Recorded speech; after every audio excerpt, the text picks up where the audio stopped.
O Senhor esteja com todos. Ele está no meio de nós. Proclamação do Evangelho de Jesus Cristo segundo Mateus. Glória a vós, Senhor. Naquele tempo, vendo uma multidão ao seu redor, Jesus mandou passar para outra margem do lago. Então o mestre da lei aproximou-se e disse: Mestre, eu te seguirei aonde quer que tu vás. Jesus lhe respondeu: As raposas têm suas tocas e as aves dos céus têm seus ninhos, mas o Filho do Homem não tem onde reclinar a cabeça. Um outro dos discípulos disse a Jesus: Senhor, permite-me que primeiro eu vá sepultar meu pai. Mas Jesus lhe respondeu: Segue-me e deixa que os mortos sepultem os seus mortos. É palavra da salvação. Glória a vós, Senhor. Queridos irmãos e irmãs, depois de apresentar a essência e as novidades do Evangelho, como Jesus o fez no Sermão da Montanha, os longos, profundíssimos capítulos 5º, 6º e 7º do Evangelho de São Mateus,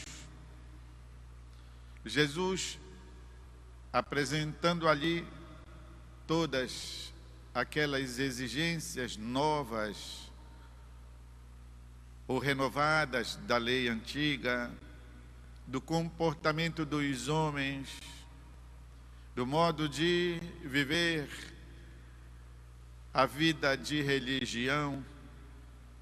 Jesus aponta, pois, o extremo desta essência, que é dar a vida,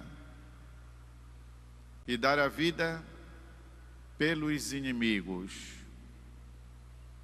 Amai vossos inimigos.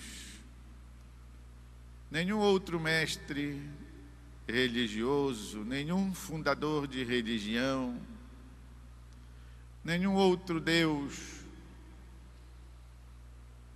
dos templos pagãos tinha aberto sua boca para ensinar alguma coisa assim: amai os vossos inimigos. O grande sábio, estrategista, do qual temos como herança o livro, a obra,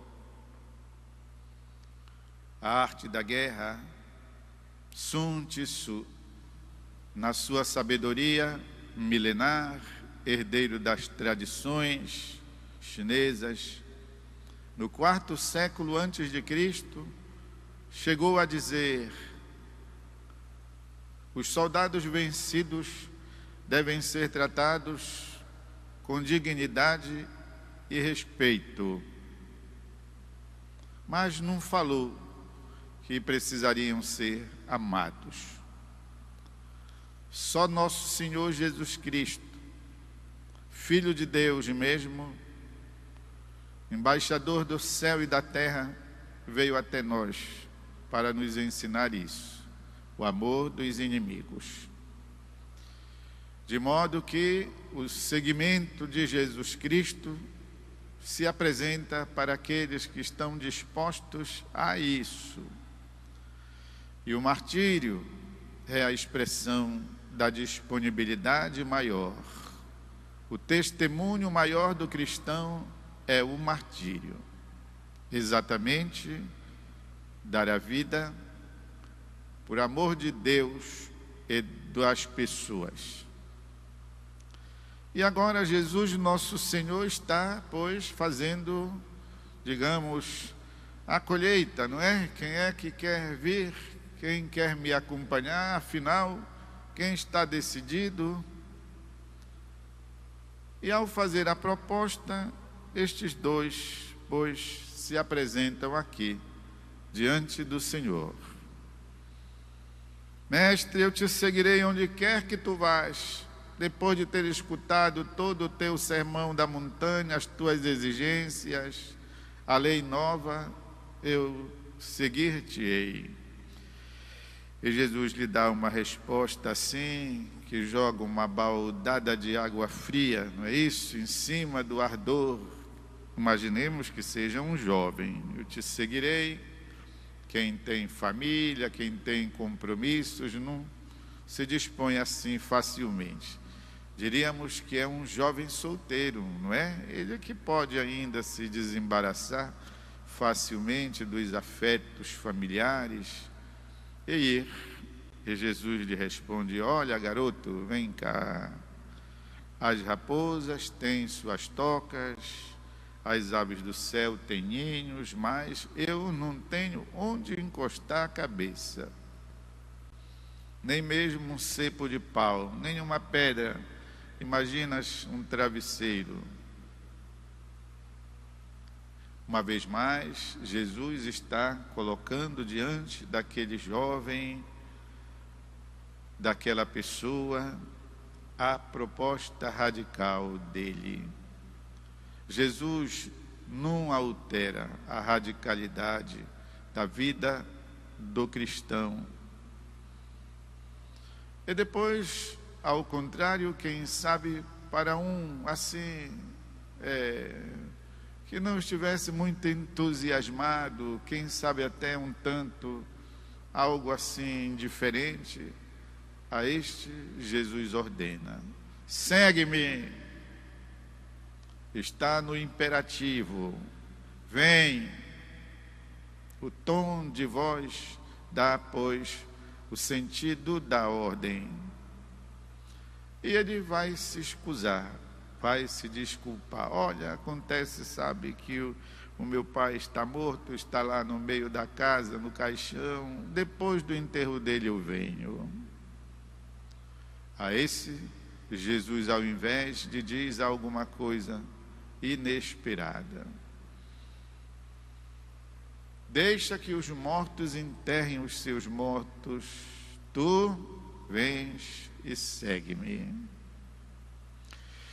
Queridos irmãos e irmãs, em ambos exemplos estamos diante, pois, da radicalidade de Jesus, diante da pressa de Jesus, diante das exigências de Jesus, diríamos mesmo diante da sua liberdade, a qual é proposta, pois, a liberdade dos homens e das mulheres. Nós não sabemos quais foram as respostas destas duas pessoas. De repente, pode ser que aquele a quem Jesus resfriou tenha dito: não, mas eu quero ir, eu tenho as estruturas, eu já analisei a minha verdade, eu vou sim, estou disposto. Jesus não trabalha com gente fraca, no sentido assim de, não sabe o que quer. A tibieza sempre foi alguma coisa execrada da vida do cristão.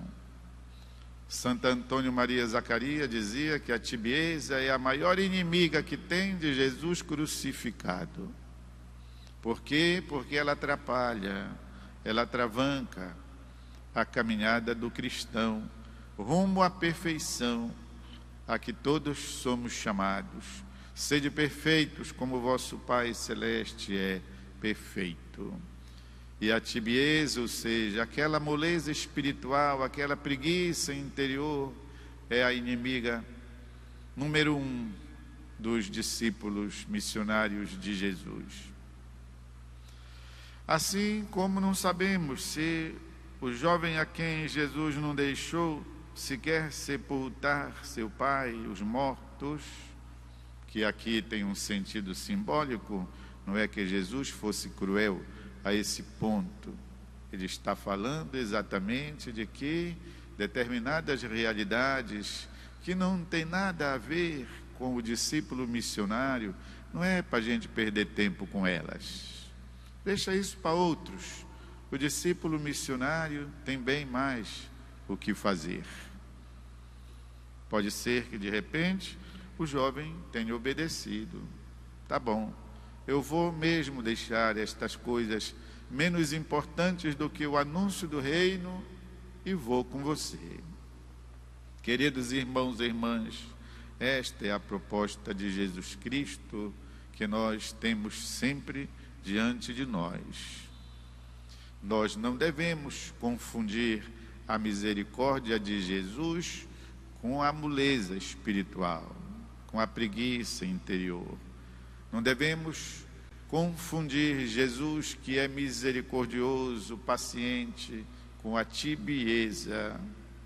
Santo Antônio Maria Zacarias dizia: vocês devem expulsar, junto com a tibieza, toda e qualquer indecisão dos vossos corações e correr para Deus como os doidos correm, dizia o santo fundador dos Barnabitas.